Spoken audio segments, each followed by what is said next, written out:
I've actually been through a lot of different therapists because I think that it took me a really long time to realize that I needed a therapist that specialized in what I was experiencing. But I've had therapists who didn't specialize in OCD. If I said I'm having anxiety, did I shut the stove off? They would say, well, you should take a photo of it so that when you get nervous later, you can go back and check. Or you write on a sticky note. When I saw an OCD specialist, she was absolutely horrified that they told me to do that. Reassurance is almost addictive like a drug. The more you get, the more you want.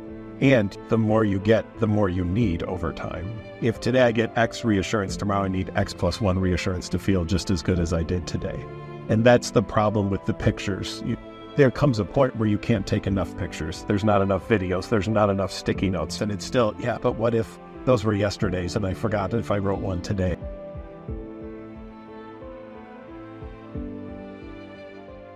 Hello, everyone, and welcome once again to another episode of the Get to Know OCD podcast, brought to you by NOCD. If you're looking for help for obsessive-compulsive disorder treatment, check out NOCD.com. And if you like the Get to Know OCD podcast, you can subscribe to the NOCD YouTube channel. I'm excited today to have Aly Raisman here. Hi, Aly. How are you? Hi. Thank you so much for having me. I'm good. How are you? I'm doing well. Thank you so much for joining us and coming out to spend some time talking about some really important topics. Now, you're known as a gymnast, obviously, but you're an author, you're an advocate. You've described very personal things that have happened throughout your life. And you could have held all of that back and yet decided you wanted to be a voice for that. What was the inspiration behind that? I think that I learned as soon as I started to share my own personal experiences, I quickly realized how many people could relate.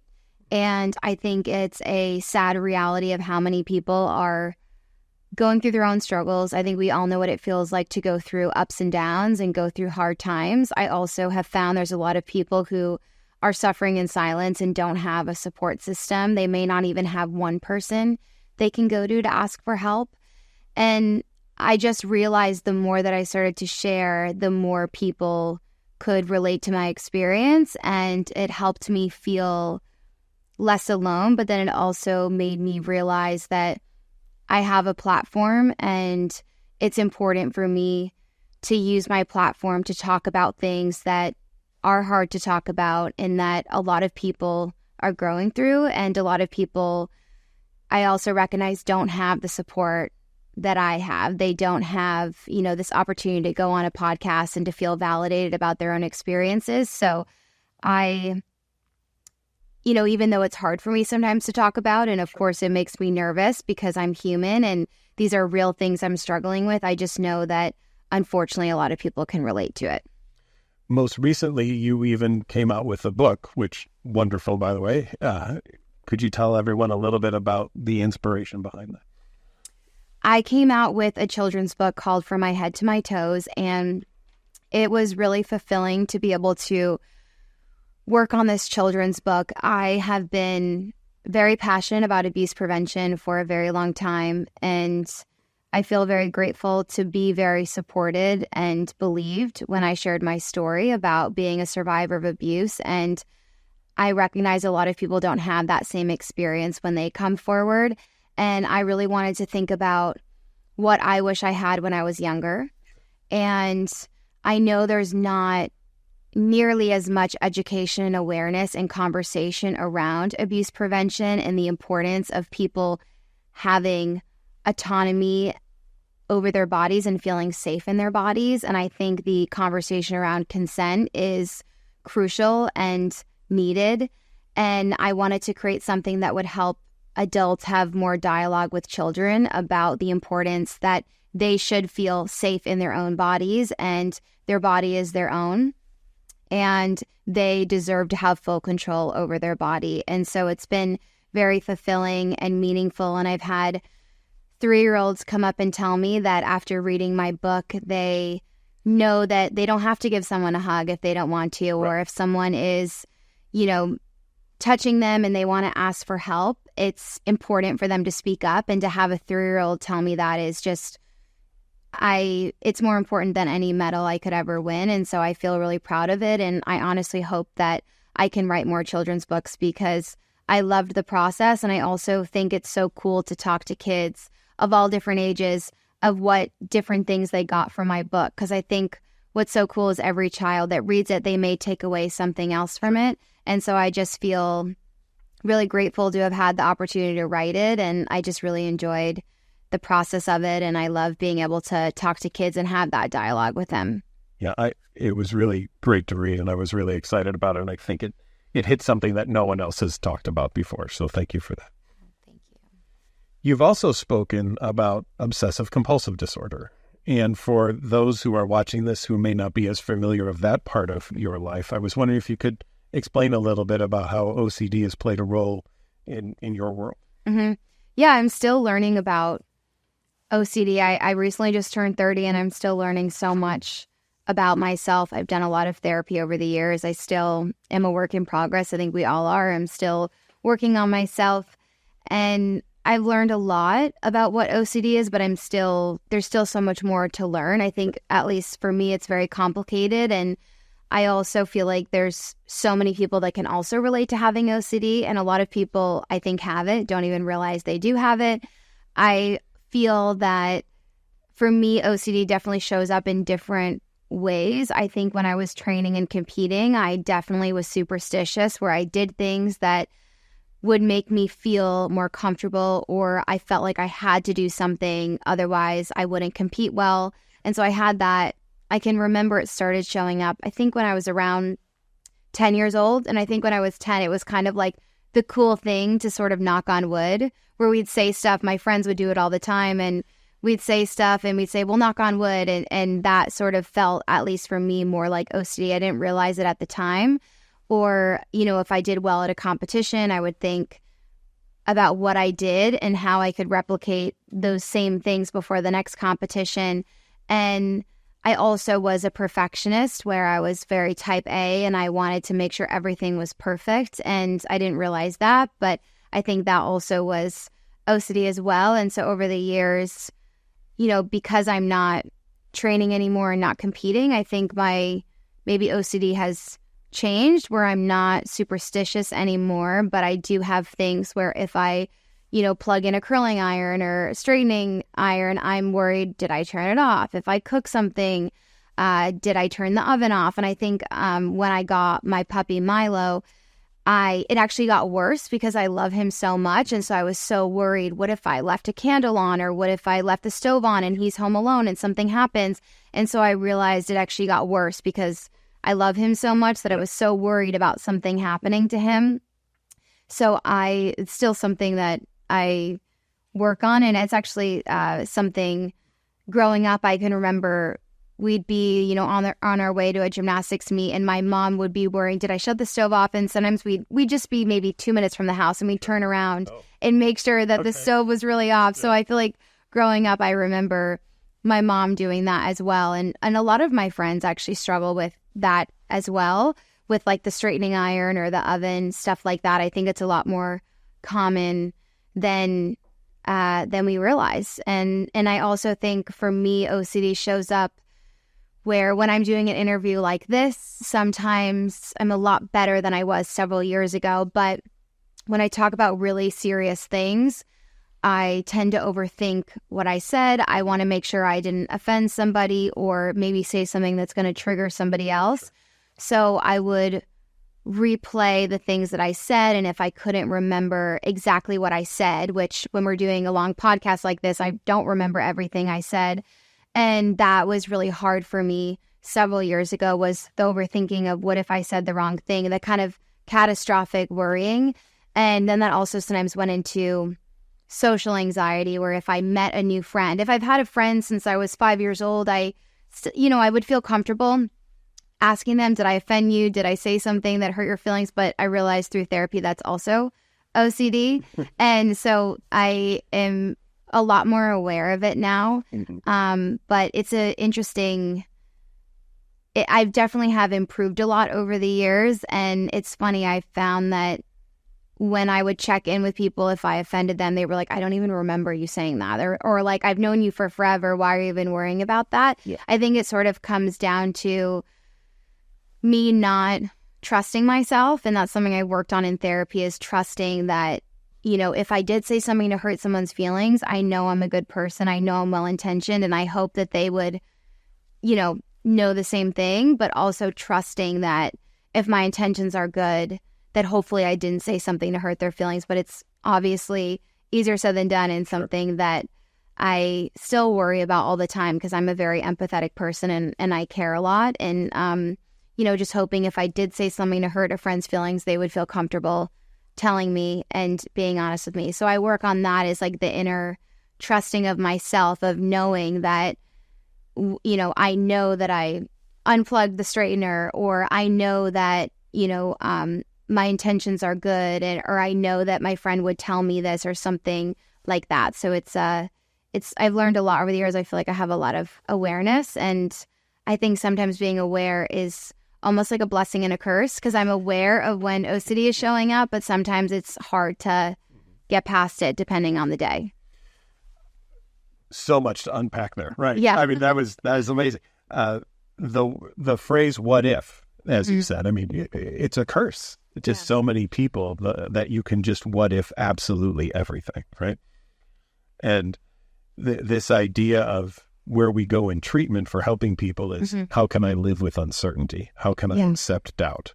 How difficult was that as you kind of started really getting into this, being open to it's okay to have some doubt? I think that being in the public eye adds a whole other layer to it that is so hard. And, I just started last year commentating for college gymnastics, and I absolutely love it. But when you're commentating, everyone has a different opinion. 100 people could watch it.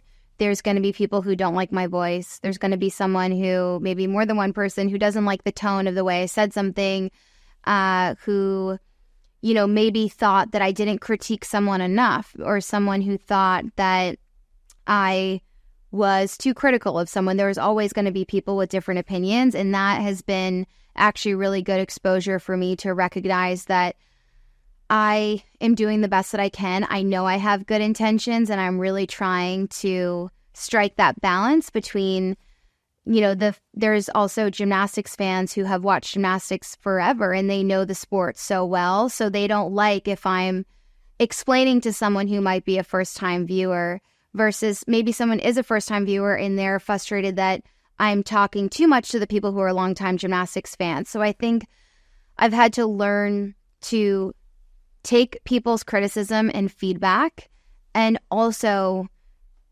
balance that with staying true to what I really feel passionate about and what I want to also bring into the commentating, and also balance that with, the athletes. I want to make sure that they're happy with what I'm saying as well. So I think it's been a really challenging but also really rewarding experience. And I think that when you're in the public eye, no matter how much I deeply care and I want to please everyone and make sure I don't hurt someone's feelings, there's always going to be someone that is going to be offended, or maybe I don't mean to, but I might be triggering someone without even realizing it. And so it's a very interesting thing that I've had to work on, and I still struggle with it, and I still worry. But I just try to make sure that at the end of the day, I'm staying true to who I am. And if someone does criticize something I'm doing, really listen to it, take it in, but also know sometimes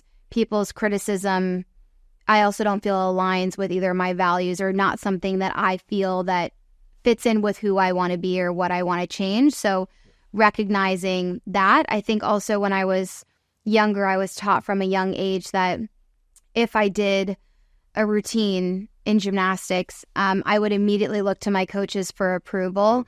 And I think I was taught from a young age without realizing that because gymnastics is a subjective sport, how I feel, it doesn't matter. And I say, if you're not watching this, I did matter in quotations, because of course it matters how I feel or how someone feels, but I internalized that maybe it isn't important how I feel. It's more important to please the judges and the coaches because it's a subjective sport. And so if I thought my best routine, but my coach or the judge said it was my worst one, I started to worry, well, maybe there's something wrong with me or maybe what I'm feeling. is wrong. So that also doesn't help with the OCD as well, because it goes into the people pleasing and worrying so much about what other people think, and the social anxiety and the what if of what if someone doesn't like me? What if I do a routine and the judges don't like me? What if I say something and someone's mad at me, or someone doesn't like me? And that is really challenging. Or what if I left the stove on and something happens, even though I know I turned the stove off? It's that anxiety. And I think it is hard, especially when it's about people that you love and you care about. I think we all want to do right by the people we love and care about. And so I also try to give myself grace of course, I think you can tell me this actually, but I think it's normal. It might not be necessarily healthy, but I think it's normal when you love, like my dog Milo, I love him so much. So I think it's probably, I'm sure a lot of people tell you they worry about the people they love and care about. Maybe to some of us, it's unhealthy how much we worry about stuff, the what if, but I try to recognize that it's, is it part of the human experience, worrying? Of course. Absolutely. We all have a fight, flight, or freeze response. We survived as a species because of anxiety. You know, the human who saw the saber-toothed tiger and said, pretty cat, got eaten for lunch. And the ones that said, whoa, they ran away, right? And they propagated their genes to the next generation. But in terms of the worry, absolutely. It is a normal, natural human experience. We all worry about things. I have been doing this for 25 years. I still worry about things. So it is an absolutely natural experience. Part of it is how much does it interfere in your life, right? Yeah. And that's where it's really going. In terms of OCD, there's the aspects that you've talked about that are more common thoughts. Did I turn the stove off? Something like that. But then there's the repeating the conversations and the questions, which aren't typically talked about in the OCD experience. Did anything in the media or things that you knew about OCD maybe lead you to wonder, like, what is this other thing? Because that doesn't sound like OCD, because I've never heard that before. I'm trying to remember when I first realized that I had OCD, because I think growing up, I thought OCD was I have to touch this book, for example, a certain amount of times, or I have to make sure this is perfectly straight. Yeah. That's not... When I was younger, I think I had, before competitions, I have to touch this door 3 times, stuff like that. But I don't know if the right word is I outgrew that. Is that I don't do that anymore, and I haven't for a really long time. It's funny because people who know me and my teammates would always joke when they'd room with me, I was actually really messy when people would room with me. I'm a lot neater now because I think I just have, I'm less exhausted. And I think that I put everything into my gymnastics training, and I was such a perfectionist in the gym, but then in very type A with work stuff. But then when I go home, I'm not someone that is OCD about, I need this shirt to be perfectly ironed, or this pant to be like perfectly tailored the exact way. I'm not a perfectionist with that stuff, or I need this book to be perfectly straight, which I think actually fascinates a lot of people in my life, because they'll come over and they're like, it's really interesting that you don't have OCD with like cleaning or everything needing to be perfect. But if I'm doing an interview, I'm more OCD with, I don't like the way that I said that, or my tone. I didn't like the way that my tone came off. Do you think it sounded rude the way I said that? Or I'm very perfectionist with that stuff. Sure. So it's very, I think, specific to certain things. And so I'm trying to remember when I really learned more about how, I guess, broad, if that's the right way to say, OCD is, and how there's so much different variations of that. And you can correct if the word broad or variation isn't the proper way to say that. Absolutely. There are so many subtypes of OCD, and not everyone, very few people are familiar with how many subtypes there are. Yeah, and I think it's very, in my opinion, misunderstood, and there's such a stigma around it. I think that, is there a certain type of OCD as well where people are very hard on other people? Well, then it can even go into something we call obsessive compulsive personality disorder, which isn't really related to OCD in the sense there aren't obsessions and compulsions the way you would see in OCD. But there is absolutely an exactness, like this has to be this way. It's my way or the highway. I'll do it. You sit in the corner and color. It's like only I can do it the right way. And can you have both? Absolutely. So you could have that kind of a personality and also have OCD as well. Interesting. Yeah, I notice it. There are some people that I know in my life that are very particular about how other people do things, or even just the way that someone cooks something or the way that someone cleans something, even if it's not at their house. And so is that a type of OCD because they're like fixating on what other people are doing? It absolutely can be, especially if they think maybe they did it wrong, right? So you didn't cook that enough, or that might still be dirty because I don't think you cleaned it enough, or the rag you used looked a little dirty, or you cleaned that with it and then you should have got a new rag and done this. So that can absolutely be fear of cross-contaminations, or all those things can come across. Yeah. I have a question for you. This is something that's shown up, I think, over the last several years. I think there's a lot of different parts to it. I think that when I'm with my friends and my family and people I know, I am a very affectionate and loving person, and I hug my friends. I'm very affectionate with people that are very close to me. But because I'm in the public eye, people think that they know me, and they're so supportive and so kind, and I'm so grateful for that. But for example, a lot of men who I don't know sometimes will come up to me and hug me, or maybe even want to shake my hand, and they mean super well. But I found as I've gotten more in the public eye, and I've also done a lot of therapy on myself, I have really become aware of what I'm comfortable with and what I'm not comfortable with. And I really don't like hugging strangers that I don't know, but I also don't like shaking people's hands that, like, if I'm about to go, let's say I'm like at the airport sitting and I'm eating a sandwich. This happens a lot. And someone goes to shake my hand. I'm like, oh, now I feel like I have to wash my hands because I'm eating a sandwich. Is that OCD, or is that also me just wanting to set that boundary for myself of not being, like, not knowing that person? Sure. Well, there's nothing wrong with setting boundaries. And I think your book goes to that very nicely as well. So first of all, there's absolutely nothing wrong with that. Number two, there's plenty of people without OCD who, if they were to shake someone's hand, don't know where that hand was, and then they're going to pick up a sandwich, be like, okay, I don't want to just throw that in there. However, that would be kind of also a classical OCD experience for many people too, of now I have to go to the bathroom, I have to wash my hands because I can't touch that. So the answer is maybe, because it could go either way in that. And I think that's what's hard sometimes, where, and maybe you've heard this, a lot of people will use the phrase of, I'm so OCD, or I have a little OCD because I do this thing. Everyone has quirks. And I don't want to overdiagnose OCD by saying you've got a quirky thing. But if there's enough of these things going on where it's taking up a lot of time of your day, that's when we're moving it into more of a diagnostic experience. Yeah.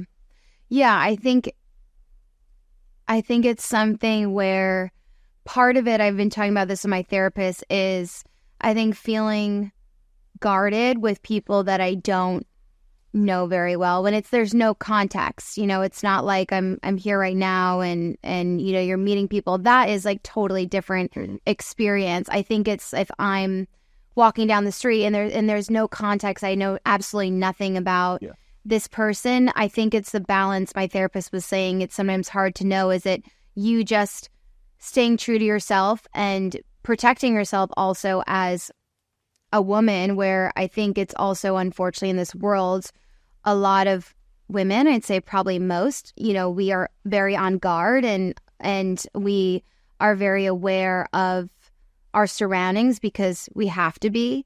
And I think that's a really important thing to be aware of. So there's that, of just also recognizing that if there's a random guy coming up to me, and sometimes people, like, they don't realize it, but they come behind me and hug me, and I'm like, it's very startling. Yeah. And so that is also setting a boundary of like, it's okay, I don't want to hug a random stranger that I don't know, especially when I'm alone. Yeah. But then also, I am definitely someone where if someone shakes my hand and I know I'm about to eat, I am very aware of I have to wash my hands before I eat. But I also think with with COVID too, we're more aware of like germs and everything. So it's I think it's a little bit of both of me sort of stepping into my power, feeling comfortable setting boundaries, but also a little bit of OCD as well, because I'm very aware of, like, I won't forget that I need to wash my hands. And so it's interesting, but I also think it's very unnatural to have so many people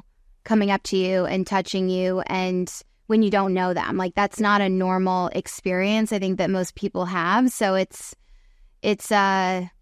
interesting. I'm thinking of a song, the band, I'm a huge fan of the band Rush. Neil Peart had a lot of social anxiety. He was the lyricist, and he wrote a line. He said, "I can't pretend a stranger is a long-awaited friend." That how difficult that was. Same thing that he would describe. People would come up and they knew everything about him because he was in the spotlight and they had read articles, and yet he didn't know who they were. And there was a power differential there, and how much of a role that can play in people. People will assume, obviously, that, oh, I know you, so I can hug you. And they don't take a step back to think, wait a minute, that is a boundary that's still there. Yeah, it's a very interesting thing. I think also depending on where I am in my life, I think that people are always so supportive and so kind to me when they come up to me, and I'm so grateful for that. And I really, really learn a lot from people that come up to me and talk to me. I think it's just, I'm very aware of how guarded it has also made me. So I think I'm finding that balance of sometimes it's a fine line for me of being guarded or / setting a boundary. It's sometimes hard to decipher what that difference is for me. I'm still sort of figuring that out. So it's really, it's very interesting. And I'm sure after this podcast, I'll have a lot of people come up to me and tell me that they actually didn't know they had OCD, and now they're realizing that they have it, or they do have OCD, or maybe their kid or their friend has OCD. So I think it's something that I have to say, I have to give a shout out to, like, the college age students.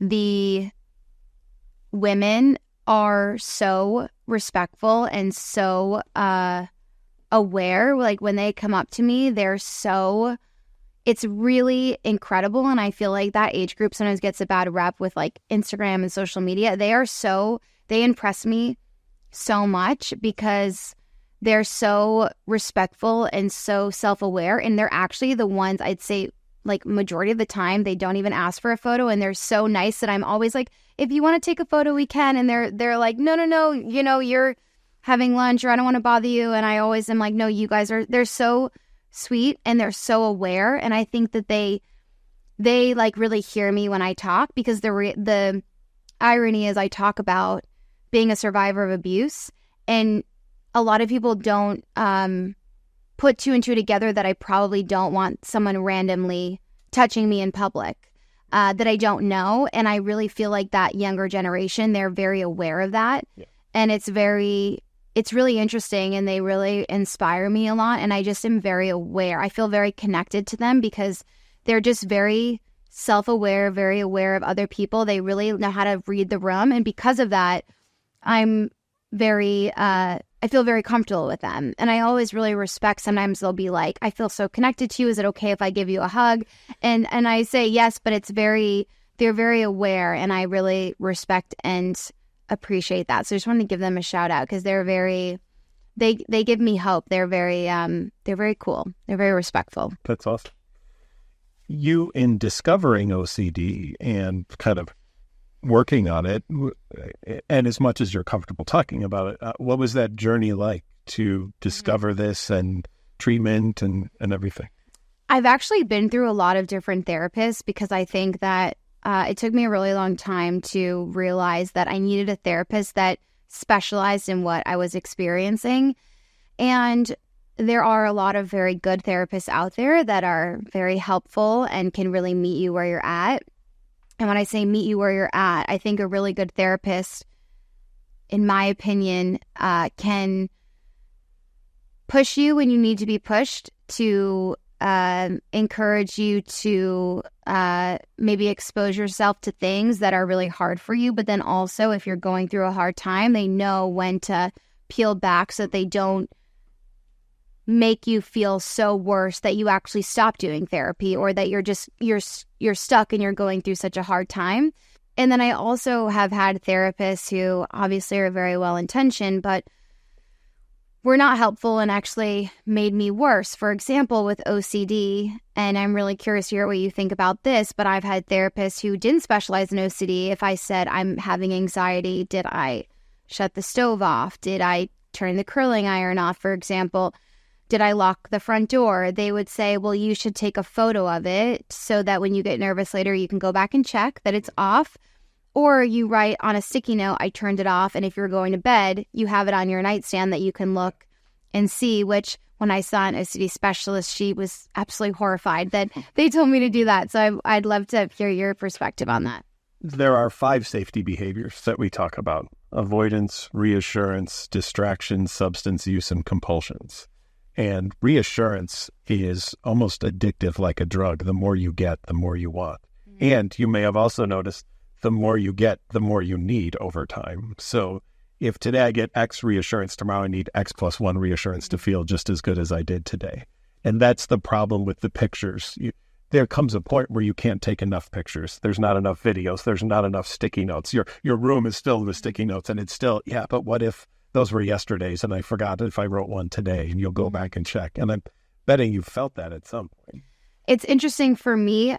When I take a photo, I actually don't have to go back and look at it. It's just I know that I took the photo so that it's off and it's fine. I don't want to say I never did, because I could have. I just don't remember doing the sticky note. Okay. I'm sure I did it a couple of times, but I think part of it too is when I'm also at someone else's house, I want to be very respectful and mindful. And when I was just at my friend's house couple weekends ago, and I remember I had made dinner and I actually forgot to check that it was off. And I remember we were in bed and I texted my friend and I said, do you think it's off? And they said, we would have known if it wasn't off. It's fine. And I just sort of trusted them when they said that. But I think it's also worse when it's at someone else's house, because I'm thinking what if there's a fire? What if I ruin their house? What if something bad happens? But I think that finding a therapist that specializes in that is really helpful, but it's really challenging. And I did see someone for a period of time, but it was also really hard because I felt like they were just trying to get me to live in that what if. But if you don't really have the tools to get through that, it feels sort of kind of almost impossible. It's really, at least for me, it did.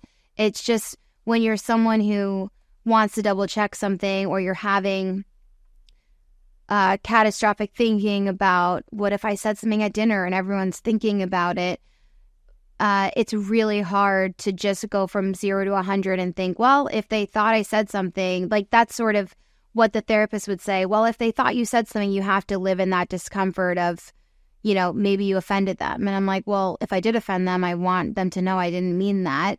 But I kind of had to realize that it came down to at least me trusting myself and recognizing that maybe 1 time, 2 times in my life when I had followed up with someone, maybe if it's an interaction you have over text, sometimes text can be misconstrued. Maybe 1 or 2 times there's been a miscommunication. And then when I clarified, they said, oh, I'm so glad you said something. But every other time in my life, people have said, I don't even remember you saying that. It's totally fine.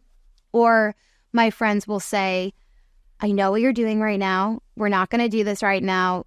I love you. I've known you for a long time. I know your intentions. It's totally fine. So I also think it's really important to have people in your life who are supportive of you and there for you and don't enable you, but also aren't invalidating. Like I know you said the reassurance is like a drug. I think that if someone's enabling you all the time, that's a problem. I think also recognizing there are just maybe once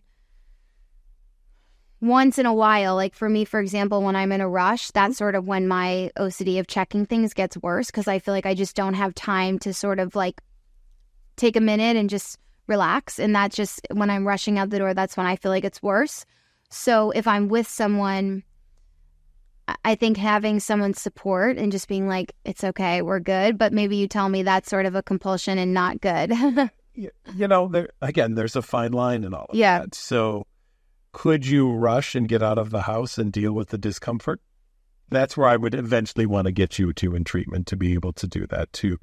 But I like what you said about the uncertainty piece, and I think that it's important.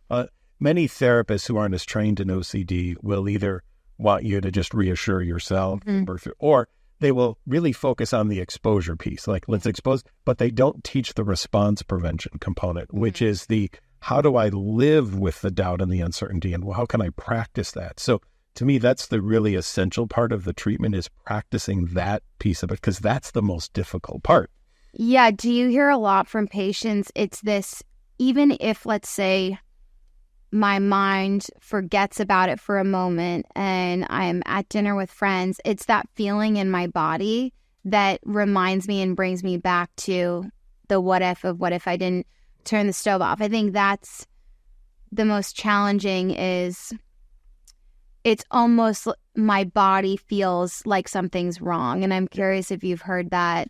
And that's really hard, I think, is that feeling of being safe in your body, I think, is really hard for a lot of people, especially people who have been through some type of abuse or trauma, to relax and realize it's okay to be present and to feel safe in your body. I think is really hard for a lot of people.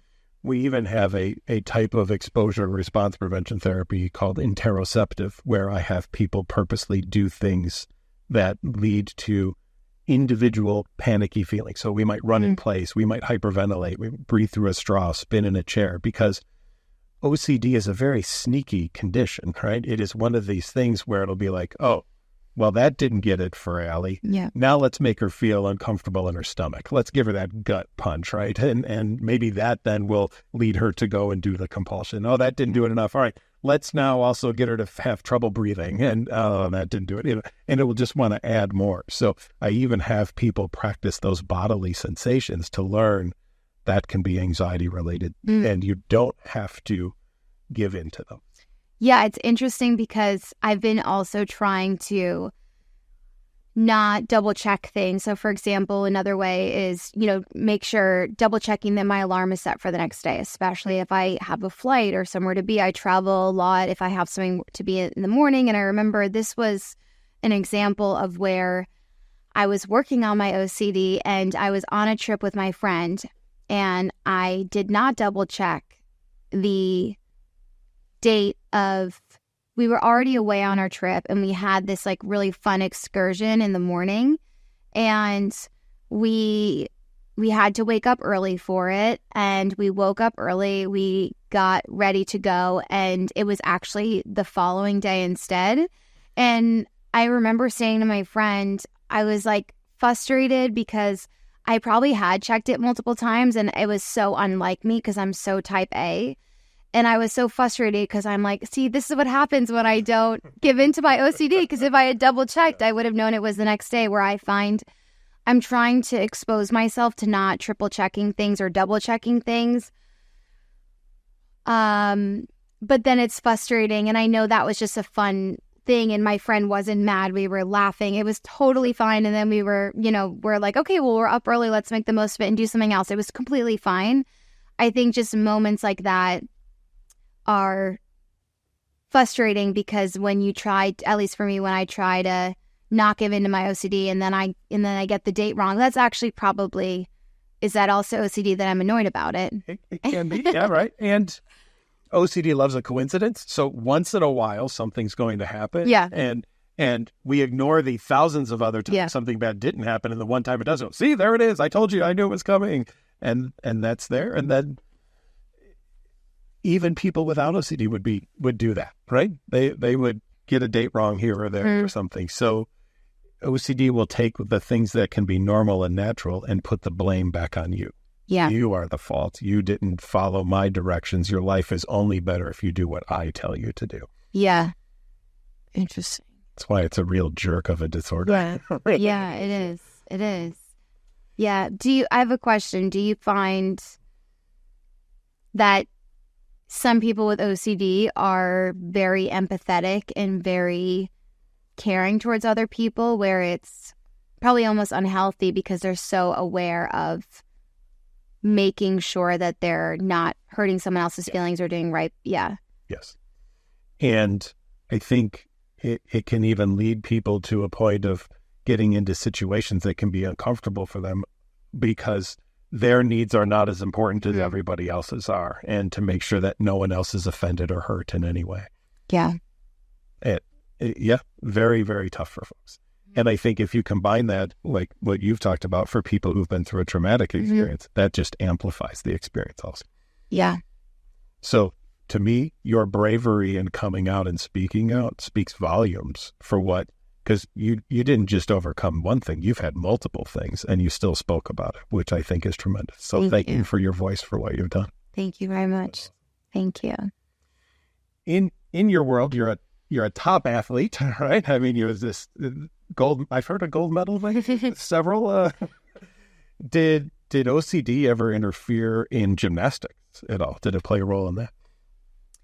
Yeah, I think that I don't know if this is the right way to say it, and feel free to give me your perspective. I think it, in certain ways, the perfectionist part of me, I hesitate to say, helped me become very successful, but you can tell me if that's not a healthy way to frame it. Yeah, this is always the interesting debate, and I think maybe even if you're ever up for it, it'd be interesting to get other athletes in to talk about where is the line in that that role. Obviously, any athlete is going to set a high bar for themselves. And I think that you can set a bar for yourself that's achievable, which is great. But when you set a bar for yourself that you can't achieve, that's when it becomes a problem. So were your bars achievable or unachievable? I think my bars were achievable. Okay. I think for me, where it stands out is not wanting to leave the gym unless I felt like I did 5 routines as well as I could. And if I had done 10 routines on beam and I fell on one of them, that's the one that I fixated on, which I think was very challenging because I was very hard on myself.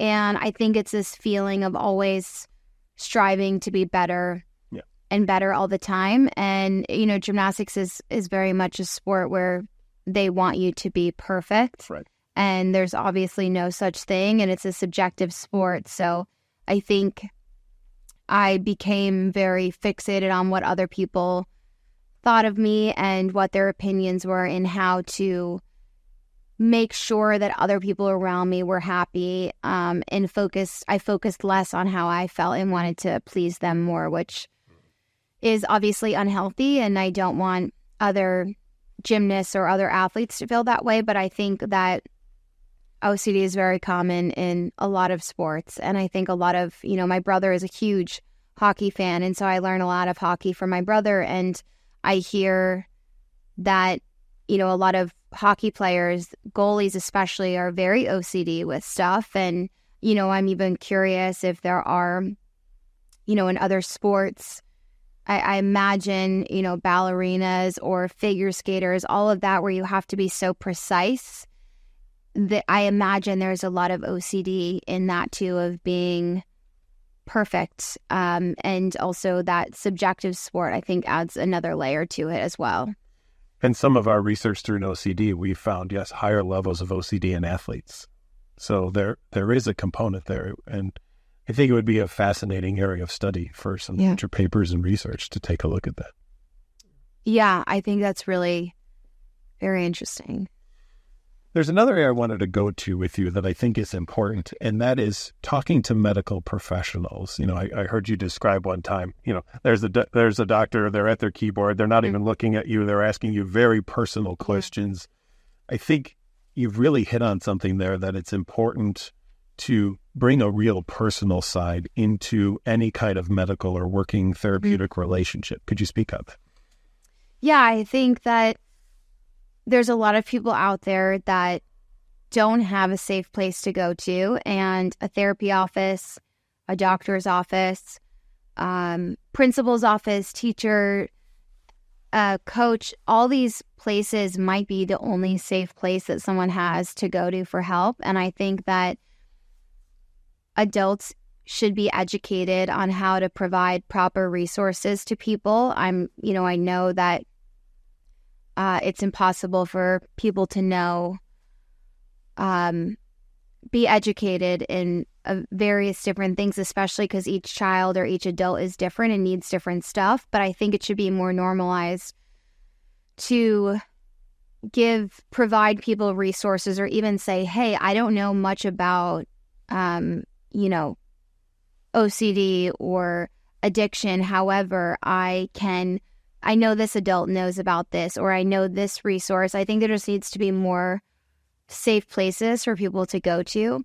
And I think that the more that patients can be able to share their experience and explain how they feel, and I think good feedback is also really important, and recognizing that even, medical professionals, therapists, everyone is human, everyone's going through their own stuff, that I believe most people are doing the best that they can. But I think it's really crucial that there's more conversation around recognizing that a lot of people are suffering in silence and they need help and they don't have places to go to. I did go to the doctor a few days ago, and the doctor looked me straight in the eye and asked if I felt safe at home. And that is the video that you were talking about, where a previous doctor before that was, staring at a computer screen back facing me, and asked if I felt safe at home. And I had made a video about it because that doctor is very well-intentioned. She was lovely. I don't think it was a doctor, but that person, very well-intentioned. She was lovely. And I actually tried to kindly say to her in the moment, I do feel safe at home, but I just want to give you the feedback if you're open to it. I think that for most people, if they're not feeling safe at home, if your back is facing them, kind of acting like it's another thing off the checklist, going through what's your date of birth, how much do you weigh, your medication list, do you feel safe at home, without even looking at me, I don't think people are going to feel comfortable sharing that. But then I also actually saw a comment on my Instagram, and someone said maybe the only way someone feels comfortable saying something is if they're staring at someone's back and they don't have to look at the person. And I thought that was really interesting too. So everyone has different ways of how they would feel comfortable sharing and telling someone, but there's got to be a way where a doctor can say, I'm going to ask you this question. If you would like me to look at you, or you want me to turn my back to you because you don't want to look at me or sing, if you want to write it on a piece of paper. My mom said she goes to a doctor's office where when you give a urine sample, it says a black pen if you feel safe, a red pen if you don't feel safe. And so there's so many different variations. I've heard someone else say to kids, you don't have to say it if you want to color something and tell me. It's not one size fits all of how you can communicate what you're experiencing. But I think this one size fits all approach of, do you feel safe at home? Even if someone doesn't feel safe at home, even if someone is the most empathetic person, this doctor is looking at someone in the eye and being very warm. That might not be enough for them to feel comfortable saying something. So right. I think there needs to be more options for people, of even if you go home and you decide that you want to share something, if you want to write something and put it in the mail and tell us, if you want to write something on patient site, if you want to, color something, like my mom said, there's the option of writing in red pen. There's got to be other ways. It's not one size fits all. And we don't live in a society where people go out of their way to help victims or survivors of abuse, or people with OCD, or people that are suffering with addiction. And so we have to do better and make sure that we're all there for each other. And, I think that it has to be more normalized, of where we can help people and guide people so that they know that there's help out there, because you don't have to be a medical professional to have someone tell you that they're struggling with OCD. Some kid might tell their parent, and their parent might want to do everything they can to help them. They just might not know what to do, or how to help their kid that they love so much. Yeah, well said. Yeah. In the athlete world, I think we're finally discussing more mental health concerns. This idea that, they're at the top of their game, that everything must be great, is not necessarily true. What are your hopes for thinking about mental health and athletes? I think that we're just learning that everyone, no matter who you are, is going through their own battles, and we all struggle with different things, whether that is someone who is, playing sports in middle school, whether someone is an Olympic champion, whether someone is a superstar of the NFL, the NHL, no matter who you are, we all go through ups and downs, whether someone is has the most followers on Instagram in the world. We're all human, and, we never will know what someone else is going through, but I think that, we're all human, and I think that connects us. I think we're all more alike, I think, than we realize and that we give credit for. There's people watching this right now who are on that edge of, do I speak up? Do I say something? What do you want to say to them? I would say that if you're watching this and you are struggling, just know there is help out there. I recognize it's not easy to ask for help and to speak up. And I know that for some people, when they do confide in someone, they're not always supported and they don't always have that validation that they deserve. I think that how someone heals is really linked to how their experience of confiding in someone is handled. And I think that when you do confide in someone that you are struggling with whatever it is, if that's OCD, if someone doesn't support you and doesn't validate you, it is really detrimental to someone's mental health. So I think to the adults out there or people out there, be that adult, be that person for someone that can go to you and be validating and recognize if you don't have all the answers. I don't have all the answers, but no one has all the answers. Even people who specialize in this, everyone is human. We're all doing the best that we can. It's not one size fits all. And just recognize that being validating and validating someone's struggling and suffering and knowing that that they can go to you, I think is everything and so important and so crucial. And if someone is out there that is struggling, just don't give up until you find someone who will support you. There are people out there. There are amazing resources like you guys that are there for people that can help. And just know that you deserve to feel safe. You deserve to live the life that you want to live. And just know that if there are things that are getting in the way, like your mental health or OCD, just know that, I'm dealing with it. I'm struggling with it as well. And I think the more we can talk about it, the more people can realize that there are unfortunately so many people out there that are struggling and you're not alone. And something that's helped me is just knowing you're not going to feel like this forever. And sometimes I think when I've started any type of therapy or any type of treatment, I sometimes can feel like it's getting worse before it gets better. And just know that, unfortunately, that's sometimes part of the process, but just don't give up. Communicate with the people in your life and ask for help, because there are people out there who will help you. If someone doesn't help you, that's their issue. It's not a reflection of your experience or who you are, what you're going through, but there are good people out there. Well, I couldn't thank you enough for being here with us today. And again, for the voice that you've had about bringing mental health out there with the followers that are there who listen to you, who you've connected with, who have a deeper understanding of their own lives and the lives of people around them. Keep up the work you're doing, because it means something and it helps. So thank you. Thank you. Well, thank you so much for all the work that you do. It's very impactful, and I learned a lot today. So thank you for your time. It was really great. I enjoyed the conversation. Awesome. And thank you, everyone, for watching once again the Get to Know OCD podcast. If you liked what you heard today, subscribe to our NOCD YouTube channel. And if you're looking for help for OCD or related conditions, go to NOCD.com. We'll see you again in the future.